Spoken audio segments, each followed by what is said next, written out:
students, today we are going to discuss the problems on our workbook Mechanical Properties of Fluid. यामधील जे problems राहिलेले आहेत ते problems आपण या ठिकाणी डिस्कस करणार आहोत. यामधील डे 4 मधील जो फर्स्ट प्रॉब्लेम आहे न्यूमेरिकल फर्स्ट, तो काही विद्यार्थ्यांनी डाऊटला विचारलेला आहे.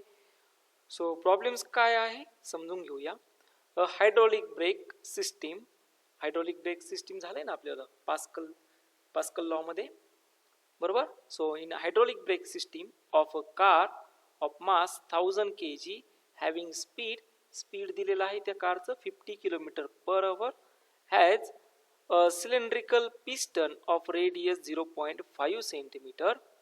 ओके, सो कारचं स्पीड किती आहे 50 km/h, मास दिलेला आहे 1000 kg आणि जो सिलेंड्रिकल पिस्टन आहे ज्याची रेडियस दिलेली आहे 0.5 cm.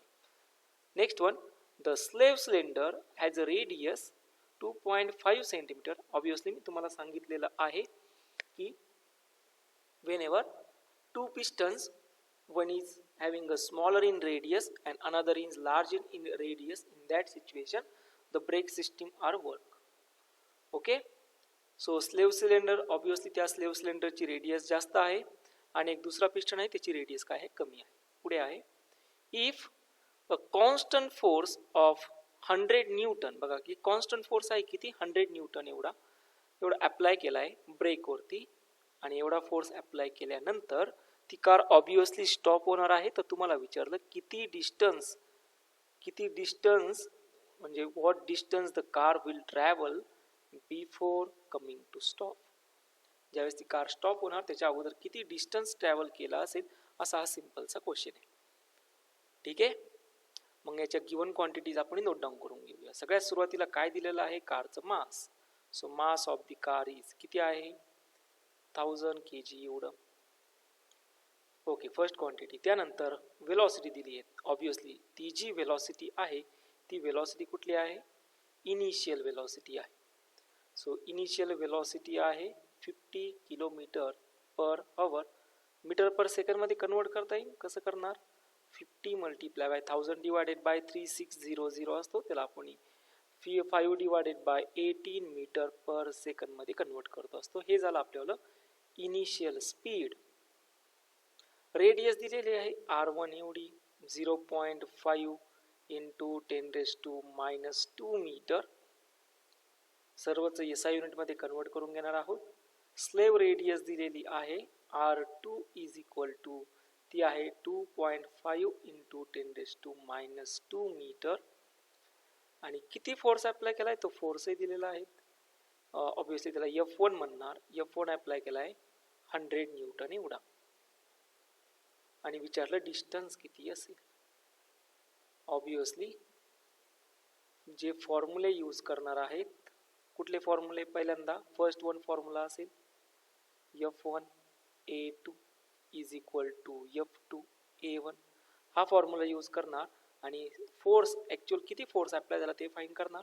सेकंड पिस्टनवर किती फोर्स आला, ज्यावेळेस ऑब्वियसली आपण फोर्स किती अप्लाय केला 100 न्यूटन, मग स्लेव्ह सिलेंडरवरती किती फोर्स अप्लाय झाला, बरोबर आहे. आणि त्यानंतर डिस्टन्स फाइंड करायचं म्हणजे kinematical equation v² is equal to u² plus 2as. हा जे ॲक्सेलरेशन आहे ते ऑब्वियसली आपण निगेटिव्ह मध्ये घेणार आहोत. सो हे दोन फॉर्म्युले यूज करायचे आणि आपल्याला आन्सर आपल्याला भेटणार आहे, बरोबर. चला मग सॉल्व करूया. सगळ्यात सुरुवातीचा फॉर्म्युला F1A1 तो यूज करणार, म्हणजे F2 फाइंड करायचा. F2 कसं फाइंड करणार, F1 multiply by A2 divided by काय असेल A1 असेल. मग यामध्ये सिंपल व्हॅल्यू टाकून देऊया. F1 किती आहे 100 न्यूटन. पाय आर स्क्वेअर असतो, पाय आणि पाय get cancel, R2² divided by काय असणार आहे R1², बरोबर आहे. सो हा F2 तुम्ही सबस्टिट्यूट करणार 100. R2 किती आहे 2.5 इंटू 10⁻², म्हणजे तो -4 आणि -4 कॅन्सल होऊन जाणार. इथं असणार आहे 2.5, त्याचं काय असेल स्क्वेअर असेल, बरोबर. आणि डिवायडेड बाय असणार आहे 0.5. 0.5 म्हणजे किती असतो 1/2. आणि 2.5 म्हणजे तुम्हाला माहिती आहे 2.5 म्हणजे किती असतो 5/2. सो याला सॉल्व करायला जर घेतलं तर कसं येऊन जातं बघा, हे असेल F2 इज इक्वल टू 100, इथं येऊन जाणार आहे 5चा स्क्वेअर 25 डिवायडेड बाय 4 आणि 0.5 म्हणजे 1/2 असतो, तो असेल 4. 4 and 4 gate cancel. So F2 आला 2500 न्यूटन. एवढा फोर्स त्या स्लेव्ह सिलेंडरवरती ऍक्ट झालेला असेल. मग ऑब्विसली आपल्या इक्वेशनमध्ये सेकंड नंबरच्या इक्वेशनमध्ये फायनल स्पीड तर 0 होऊन जाणार आहे आणि आपल्याला काय फाइंड करायचं आहे, ॲक्सिलरेशन. कसं फाइंड करतो? So according to Newton's law F2 is equal to mass multiplied by acceleration. So 2500 mass किती आहे 1000 kg multiplied by acceleration. So we get acceleration is 2.5 meter per second square. एवढं काय असेल याच्यावालं acceleration असेल. आता acceleration भेटलं तो 0 is equal to u square minus 2as. So we get u square is equal to 2as. Speed किती आहे 50 into 5 by 18. याचा काय असेल स्क्वेअर असेल is equal to 2 multiply by 2.5 multiply by yes. हा यस आहे, हा यस. यस तुम्हाला काय करायचा फाइंड करायचा. आणि आता फक्त सिंपल काय करा यस इज इक्वल टू याला या ठिकाणी डिवाइड करून घ्या आणि तुमच्याला आन्सर तुम्हाला असेल. त्या आन्सर 38.58 मीटर येतं का हे सर्वांनी चेक करायचं. होप सो सगळ्यांना प्रॉब्लेम व्यवस्थित समजला असेल असं कन्सिडर करतो आणि आता पुढील प्रॉब्लेमला चालतो. सो नेक्स्ट प्रॉब्लेम आहे एक्सरसाइज 3 मधील प्रॉब्लेम नाहीये. Next problems is on 4 number. 4 number MCQs multiple choice question बऱ्याच विद्यार्थ्यांनी विचारलेला होता, तो मी घेतो इथं बघा. The two thigh bones that is humerus, the owner to inflate the tire to a pressure 200 kilopascal, then the recommended gauge and absolute pressure respectively are. Obviously problem मध्ये तुम्हाला 200 kilopascal म्हणजे हे आहे गेज प्रेशर. हे कोणचं pressure आहे gauge pressure. मग सुरुवातीला गेज प्रेशर कुठं आहे या ठिकाणी 200 kilopascal एवढं गेज प्रेशर आलं. आता यापुढे तुम्हाला फाइंड करायचं आहे ॲब्सोल्यूट प्रेशर किती असेल. मग ॲक्च्युअली गेज प्रेशर किती असतो absolute pressure minus atmospheric pressure. This is absolute pressure. हे झालंय ना आपल्याला ॲब्सोल्यूट प्रेशर आणि याला काय म्हणणार गेज प्रेशर. ओके. आता तुम्हाला ॲब्सोल्यूट प्रेशर फाइंड करायचं म्हणजे P इज इक्वल टू याला फक्त इकडे घेऊन येणार. P is equal to gauge pressure plus काय असणार आहे व्हेरी गुड ॲब्सोल्यूट प्रेशर. आता ॲब्सोल्यूट प्रेशर किती असतं ॲब्सोल्यूट प्रेशर माहिती 1.01 इंटू 10⁵ पास्कल. मला किती पाहिजे किलो म्हणजे किती आहे 10⁵. सो ॲब्सोल्यूट प्रेशर तुम्हाला भेटेल 101 इंटू 10⁵ पास्कल म्हणजेच ते येऊन जातं 101 किलो पास्कल एवढं भेटलं. मग यामध्ये फक्त सबस्टिट्यूट करून देऊया. गेज प्रेशर किती आलं 200. किती आलंय 200. हिअर इज 200 प्लस किती असणार आहे 101 ऑब्वियसली इंटू 10⁵ तो कॉमनच निघेल. So we get absolute pressure आणि किती आला ते absolute pressure obviously this is the atmospheric pressure. Okay ATM लिहितो मी याला ॲटमॉस्फेरिक प्रेशर. हे आलं 200 आणि 100 म्हणजे 301 किलो पास्कल. 301 किलो पास्कल हे ॲक्च्युअल तुमच्याला आन्सर आहे. सो ऑप्शन येऊन जातो ऑप्शन ए. सो या ठिकाणी करेक्शन करायचं 4चं जे असेल ते 4चं ऑप्शन काय असणार आहे ऑप्शन ए असेल. ओके होप सो सगळ्यांना प्रॉब्लेम व्यवस्थित समजला असेल. चला मग आता डे 5 कडे तर काही डाऊट नव्हता. डे 6 आणि 7 तुम्हाला सॉल्व करायचा नाही आहे. डे 8 आणि 9ही तुम्हाला सॉल्व करायचा नाही. त्यानंतर इथं 10ही तुम्हाला सॉल्व करायचं नाहीये. सरफेस टेन्शन होणार त्यावेळेस मी घेणारच आहे. सो नेक्स्ट डे 11 12 तर नाही सॉल्व करायचा. त्यानंतर पुढील आहे डे 13. डे 13 मध्ये काही डाऊट आहे का चेक करूया. सो डे 13 मध्ये सुद्धा काही डाऊट नाही आहे. ओके, सो डे 14 मध्ये डाऊट आहे. डे 14 मध्ये फर्स्ट क्वेश्चन विचारलेला होता काही विद्यार्थ्यांनी. फर्स्ट क्वेश्चन डाऊटला आहे, तो घेऊया. The relative velocity between two layers of a fluid separated by 0.1 millimeter is 2 centimeter per second. They asking about the calculate velocity gradient. एकदम लॉलीपॉप प्रॉब्लेम होता. वेलॉसिटी ग्रेडियंट कशी फाइंड करतो. सो तुम्हाला जर कोणी विचारलं वेलॉसिटी ग्रेडियंट तुम्हाला माहिती आहे, वेलॉसिटी डिवायडेड बाय हाईट म्हणजे dv अपॉन dx काय असतं, वेलॉसिटी ग्रेडियंट. सो या ठिकाणी सेपरेशन डिस्टन्स तुम्हाला दिलेला आहे 0.1 मिलीमीटर. सो dx व्हॅल्यू आहे 0.1 मिलीमीटर. तुम्हाला याला कन्वर्ट करायचं आहे सेंटीमीटरमध्ये, म्हणजे 0.1 इंटू 10⁻⁻1 हे झालं सेंटीमीटर. आणि जी वेलॉसिटी दिलेली आहे ती आहे 2 सेंटीमीटर पर सेकंद. सो तुम्ही याला फक्त डिवाइड करणार. 2 डिवायडेड बाय किती असणार आहे 0.1 आणि ते तुमच्यावाला आन्सर एवढं येतं का बघा. बरोबर, कन्फर्म जमेल सर्वांना नक्की. सो हे असेल तुमच्यावाला फायनल आन्सर. आणि या ठिकाणी असेल मल्टीप्लाय बाय 10⁻⁻, इथं असेल या ठिकाणी असेल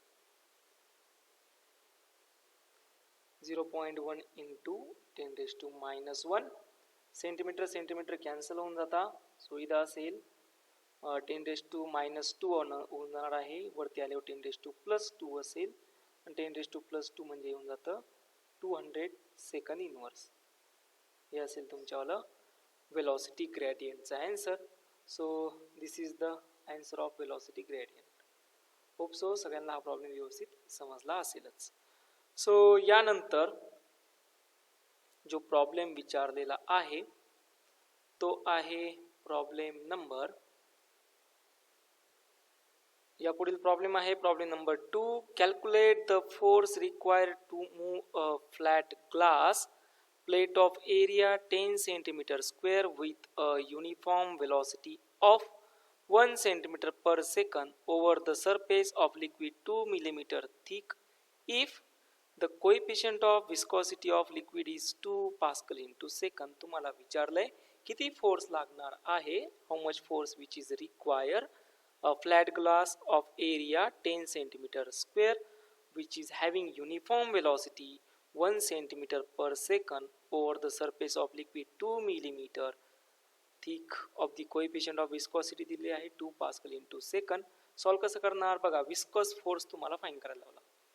मग विस्कॉसिटीचा फॉर्म्युला काय आहे माहिती आहे सर्वांना, F इज इक्वल टू इटा मल्टीप्लाय बाय ए dv अपॉन काय असतो dx. मग या ठिकाणी तुम्हाला dv व्हॅल्यू दिलेली आहेत. dv व्हॅल्यू किती आहे बघा 1 सेंटीमीटर पर सेकंड. बरोबर, ऑब्विसली आन्सर तुमचं SI युनिट मध्ये आहे म्हणजे तुम्ही याला कन्वर्ट करून घेणार. मग आता इटा व्हॅल्यू किती दिली आहे बघा. इटाची व्हॅल्यू दिली आहे 2 पास्कल इंटू सेकंड. इथे नोट डाऊन करून घेतो. So eta is equal to 2 Pascal into second. तुम्हाला माहिती याला कन्वर्ट कसं करायचं, कन्फर्म. Okay, very good. त्यानंतर लिक्विड जी थिकनेस आहे म्हणजे dx व्हॅल्यू दिलेली आहे आणि dx किती आहे, dx आहे 2 मिलीमीटर. 2 मिलीमीटर म्हणजेच 2 इंटू 10⁻³ मीटर. वेलॉसिटी दिलेली आहे dv is equal to 1 into 10⁻² meter per second. आणि एरिया दिलेला आहे, एरिया आहे 10 इंटू 10⁻⁴ मीटर स्क्वेअर. या सर्व व्हॅल्यू तुम्हाला गिवन आहे. फक्त तुमच्या या इक्वेशन मध्ये सबस्टिट्यूट करून द्या, तुम्हाला आन्सर भेटेल आणि त्या आन्सर येऊन जातं 0.01 न्यूटन. होप सो तुम्ही सर्व हा प्रॉब्लेम सॉल्व करणारच. सो यानंतरचा जो प्रॉब्लेम होता तो प्रॉब्लेम नंबर 4 डाऊटला विचारलेला आहे, तो घेतो. A metal plate 5 centimetre into 5 centimetre rest on a layer of castor oil 1 millimeter thick whose coefficient of viscosity is 1.55 Newton second into meter. Newton second into किंवा Newton second per meter square. Find the horizontal force required to move the plate with the speed 2 centimetre per second. बघा हाही problem same वेनी solve करायचा. परत formula use करणार. F is equal to इटा A D V upon किती असणार आहे D x. So यामध्ये तुम्हाला एरिया दिलेला आहे बघा 5 centimetre into 5 centimetre. Area convert करून घ्या मीटरमध्ये. थिकनेस म्हणजे dx व्हॅल्यू दिलेली आहेत 1 millimetre 1 into 10⁻³ coefficient of viscosity ही दिलेला आहे, त्याला कन्वर्ट करायची गरज नाही. आणि लास्टला वेलॉसिटी सुद्धा दिलेली आहे. सर्व व्हॅल्यू तुम्हाला गिवन आहे, त्याच्यामध्ये व्हॅल्यू टाका. सॉल्व करून आन्सर मला येतं का सांगा. ओके ठीक. सो यानंतर एक्सरसाइज 10 मध्ये काही प्रॉब्लेम्स आहे का. सो एक्सरसाइज 10 मध्ये कुठेही डाऊट नव्हता. त्यानंतर मल्टिपल चॉईस मध्ये सुद्धा कोणी डाऊट्स विचारलेला नाही.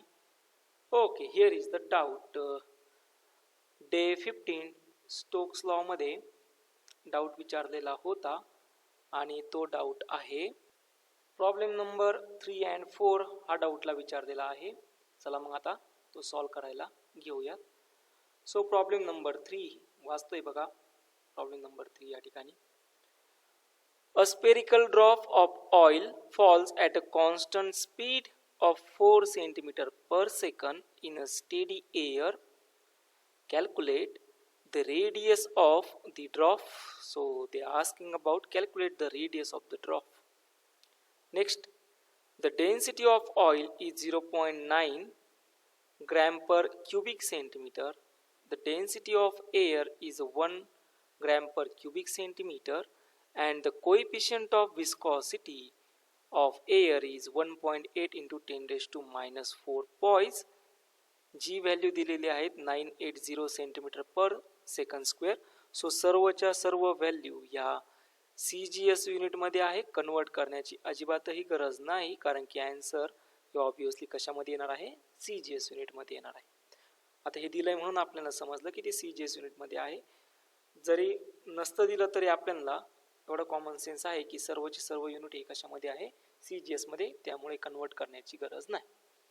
सो सगळ्यात सुरुवातीला नेहमीप्रमाणे गिवन क्वांटिटीज इथं नोट डाऊन करून घेणार आहोत. So here is given quantities. काय आहे पहिली given quantity constant speed. Okay velocity दिलेला आहे. वेलॉसिटी आहे 4 centimetre per second. Here is the constant speed. Density of oil दिलेली आहेत. डेन्सिटी ऑफ ऑइल आहे त्या डेन्सिटी ऑफ ऑइलला त्या ठिकाणी सिग्मा म्हणत असतो. दोन डेन्सिटी डिफरंट असेल तर ती डेन्सिटी ऑफ ऑइल आहे 0.9 gram per cubic centimetre. Density of air दिलेली आहे, त्याला रो म्हणत असतो 1.0 gram per cubic centimetre. Coefficient of viscosity इटा दिलेला आहे 1.8 into 10⁻⁴ poise. They given the acceleration due to gravity 980 centimetre per second square. Formula कुठला यूज करणार सर्वांना माहिती आहे. कुठला फॉर्म्युला यासाठी यूज करत असतो. Very good. तो फॉर्म्युला असतो obviously terminal velocity is equal to माहिती सर्वांना 2/9 r square upon eta multiply by rho minus sigma multiply by acceleration due to gravity. हा टर्मिनल वेलॉसिटीचा फॉर्म्युला आहे बरोबर. मग ही टर्मिनल वेलॉसिटी कशी फाइंड करणार, तर तुमच्या समोर सर्वच दिलेलं आहे. यावरून तुम्हाला टर्मिनल वेलॉसिटी ऑलरेडी प्रॉब्लेममध्ये दिली आहे. किती ती 4 सेंटीमीटर पर सेकंड.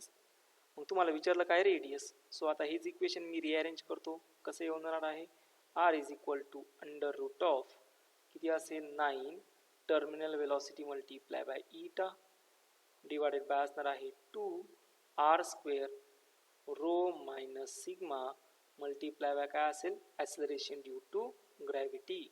आता या ठिकाणी तुम्हाला सर्व व्हॅल्यूज या गिवन आहे. मी फॉर्म्युलाही तुम्हाला सांगितलेला आहे. व्हॅल्यू सबस्टिट्यूट करून द्या आणि व्हॅल्यू सबस्टिट्यूट करून दिल्यानंतर तुमच्यावाला आन्सर हे 0.00574 येतं का हे सर्वांनी काय करायचं चेक करायचं. ओके जमेल सर्वांना. Very good. चला आता पुढील प्रॉब्लेम घेऊया. प्रॉब्लेम नंबर 4 हा डाऊटला होता तो मी प्रॉब्लेम घेतो. A spherical liquid drop of diameter 2 into 10⁻⁴ meter is falling with a constant velocity through air under gravity. If the density of liquid is 500 kg per meter cube and the coefficient of viscosity of air is 2 into 10 raised to minus 5 Pascal into second, determine the terminal velocity of the drop and the viscous force acting on it. Neglect the density of air. So they simply give on one sentence, and that sentence is neglect the density of air. So we simply say that sigma is equal to 0. they given rho is equal to rho म्हणजे density of liquid काय आहे ती 500 kg पर metre cube. पुढे काय दिलेलं आहे, त्या spherical ड्रॉपची diameter दिलेली आहे.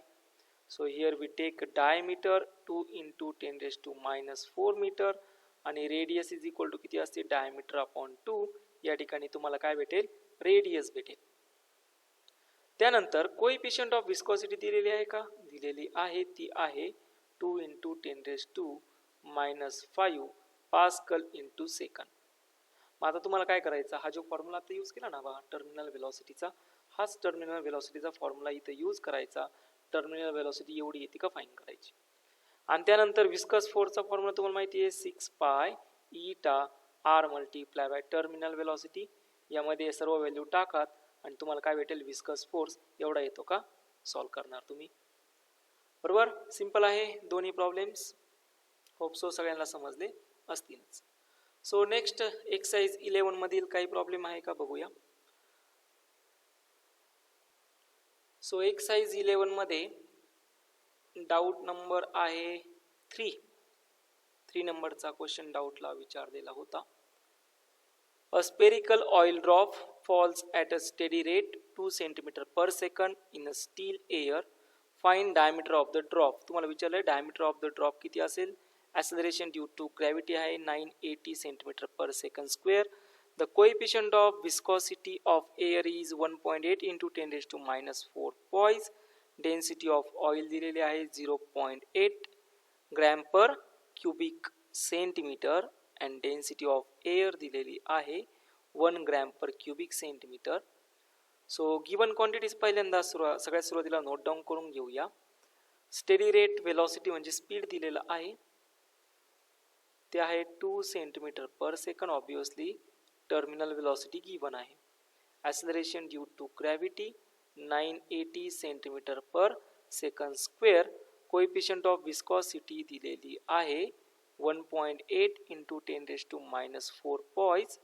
After that density of oil, density of ऑइलला सगळ्यांना माहिती काय म्हणत असतो, तो असेल sigma 0.8 gram per cubic centimetre. त्यानंतर रो ही दिलेला आहे, तो आहे 1 gram per cubic centimetre. Okay. आणि तुम्हाला विचारलं काय, डायमीटर किती असेल. डायमीटर किती असते, twice of the radius. So तुम्हाला काय फाइंड करायचं, रेडियस फाइंड करा. रेडियस कशी फाइंड करणार, टर्मिनल वेलोसिटीचं इक्वेशन टाका 2/9 r square rho minus sigma multiply by g divided by eta. So we get r is equal to under root 9 eta multiply by terminal velocity divided by 2r square rho minus sigma. बरोबर आहे. Multiply by acceleration due to gravity, हे असेल तुमच्यावालं radius. आणि diameter find करायचा, ही radius आहे ना, त्याला फक्त 2 ने मल्टिप्लाय करा, तुम्हाला काय भेटेल, डायमीटर भेटेल. ती डायमीटर 5.7498 मिलीमीटर एवढी येते का ते चेक करायचं. होप सो सगळ्यांना प्रॉब्लेम व्यवस्थित समजला असेलच. यानंतर पुढील प्रॉब्लेमला चलूया.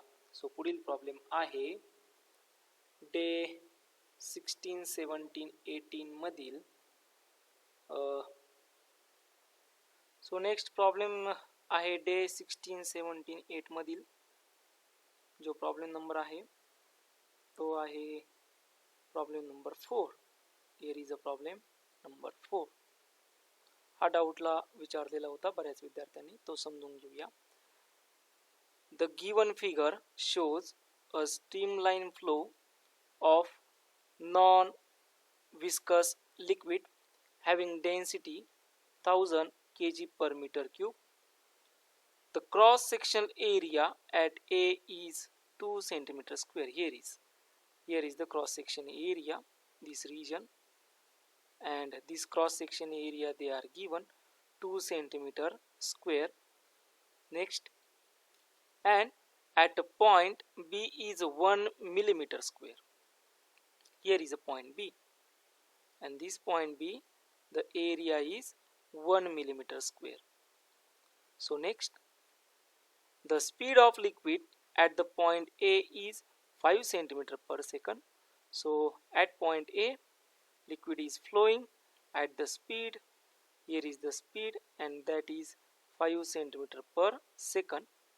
Next, both points A and B are at the same horizontal level. So there is another situation they are given.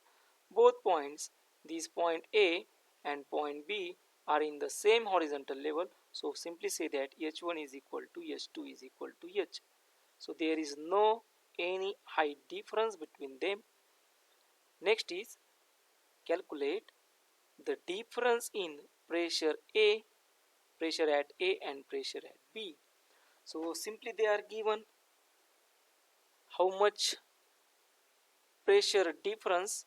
So they are asking very simple questions. So या ठिकाणी आपल्याला काय यूज करायचं आहे, प्रेशर डिफरन्स विचारलाय म्हणजे. Very good. So we are using the Bernoulli's theorem. According to Bernoulli's equation, माहिती आहे ना बर्नौलीज इक्वेशन काय असतं, कॉन्स्टंट असतं. म्हणजे P1 plus rho GH1 plus half of rho multiply by V1 square is equal to, पुढं असतो P2 plus rho GH2 plus half of rho multiply by V2 square. Obviously height difference same आहे.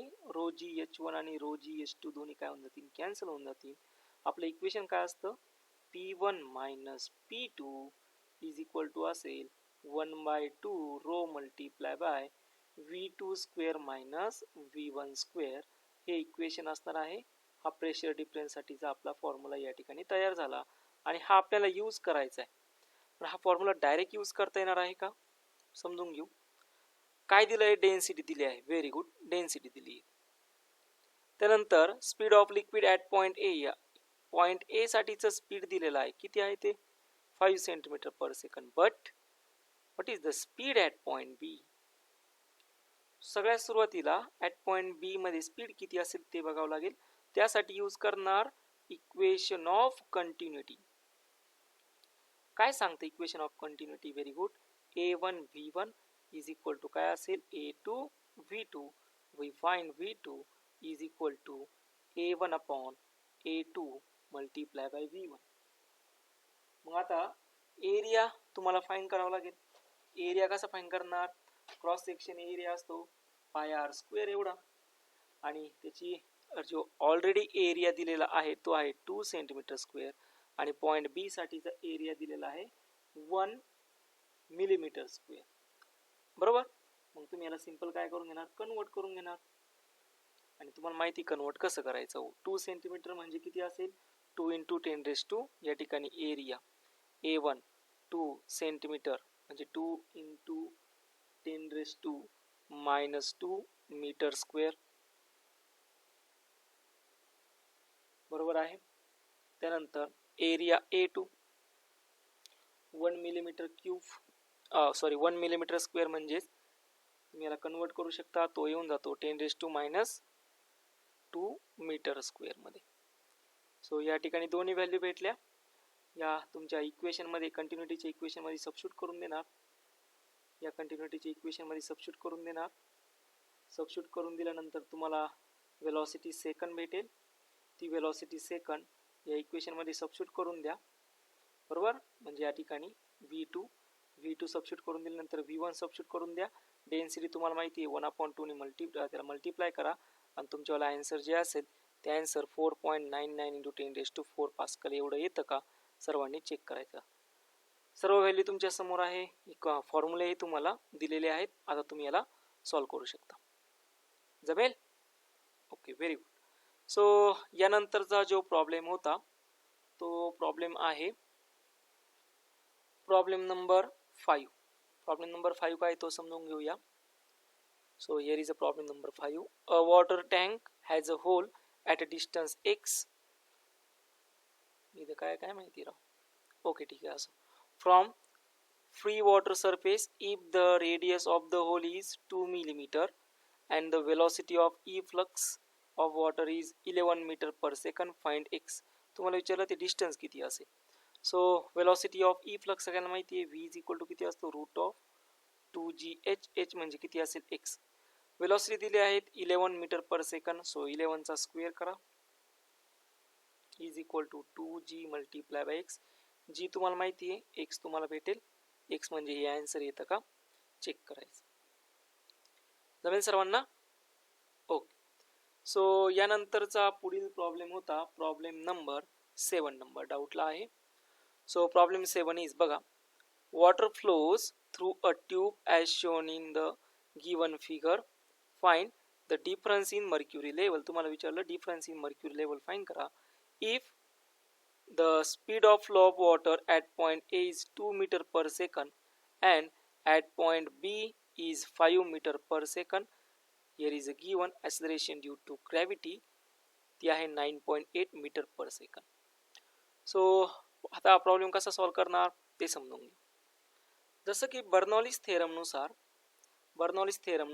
P1 आपण घेतलं ना, P1 minus P2 is equal to half of rho multiply by V2 square minus V1 square.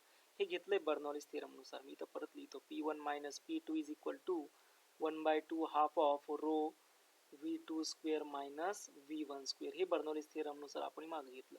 आणि हा pressure difference किती असतो, rho g h एवढा. So rho g h is equal to half of rho multiply by V2 square minus काय असणार आहे, V1 square.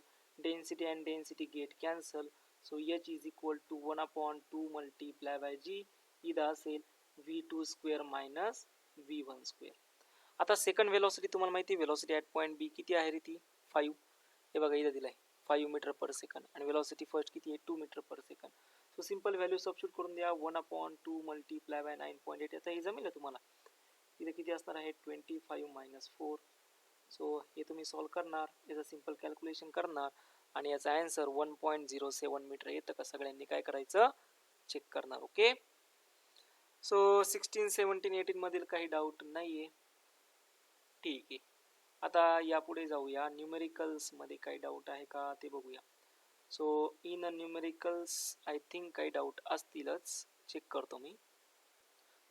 Okay, सापडला questions तो आहे न्यूमेरिकल मधील प्रॉब्लेम नंबर 2 डाऊटला विचारलेला आहे काही विद्यार्थ्यांनी, तो समजून घेऊया. In a test experiment on a model aeroplane in a wind tunnel, air flows at the speed 70 meter per second and 60 meter per second on the upper and lower surfaces of the wing respectively. Find the difference in pressure on the lower and upper surfaces of the wing. Neglect the thickness of the wing. तुम्हाला विचारलंय pair दिलाय, pair म्हणजेच 1.3 kg per meter cube. जर व्यवस्थित बघितलं तर obviously ही density दिलेली आहे. So next is त्याला सॉल्व करूया. बरोबर, सॉल्व कसं करणार सगळ्यांना माहिती आहे. सो याला सॉल्व करायचं म्हणजे एक बर्नॉलिस थेरम यूज करणार. बर्नॉलिस थेरम काय असतो, P1 plus rho g H1 plus half of rho V1 square is similarly equal to P2 plus rho g H2 plus half of rho V2 square. या Bernoulli's थेरमचं equation आहे. Height दोन्ही ठिकाणी काय आहे सेमच घेणार. हाईट दोन्ही ठिकाणी सेम घेतली.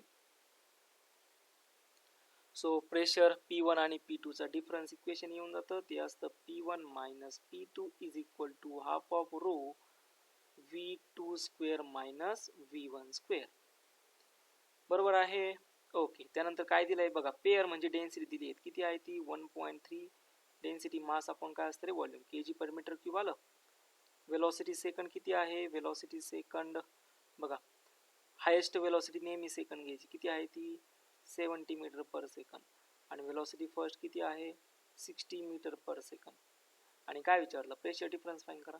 सो सगळं व्हॅल्यू आहे तुमच्या समोर, त्याच्यामध्ये टाकून द्या. प्रेशर डिफरन्स तुमचा 845 पास्कल एवढा येतो का चेक करा. जमेल सर्वांना. सो एक्सरसाइज 12 मधील हा एवढाच एक डाऊटला होता. आता पुढे चालूया. ठीक, आता काही डाऊट राहिलेले नाही. सो या ठिकाणी तुमचे सर्व अशा पद्धतीने आपण डाऊट्स हे क्लिअर करून घेतलेले आहेत. सो आता पुढे बघूया.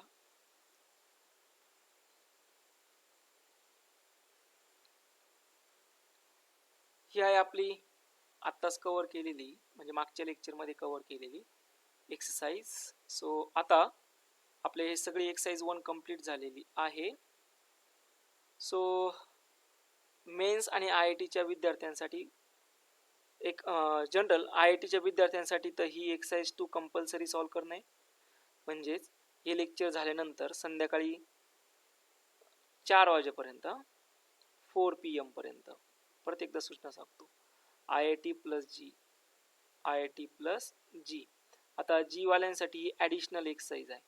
तर त्यांनी सर्वांनी काय करायचं, IIT प्लस Gच्या सर्व विद्यार्थ्यांनी संध्याकाळी 4 वाजेपर्यंत मला याच्यातले डाऊट्स नंबर पाठवायचे आहे. डाऊट नंबर मला काय करायचे, सेंड करायचे. तर हा होमवर्क सगळ्यांसाठी कंपल्सरी आहे. म्हणजे क्वेश्चन्स किती आहे बघा, मी क्वेश्चन सांगतो तुम्हाला कितीपर्यंत सॉल्व करून पाठवायचे आहेत. हो, तुम्हाला एक्झामही आहेत. सो फॉर दिस सिच्युएशन्स मी तुम्हाला सांगतो, तुम्हाला सर्वांना फक्त 20 पर्यंत, जास्त नाही, किती 20 पर्यंत होमवर्क तुम्हाला कंप्लीट करायचा आहे आणि तो होमवर्क मला पाठवायचा आहे. Okay, so thanks to all.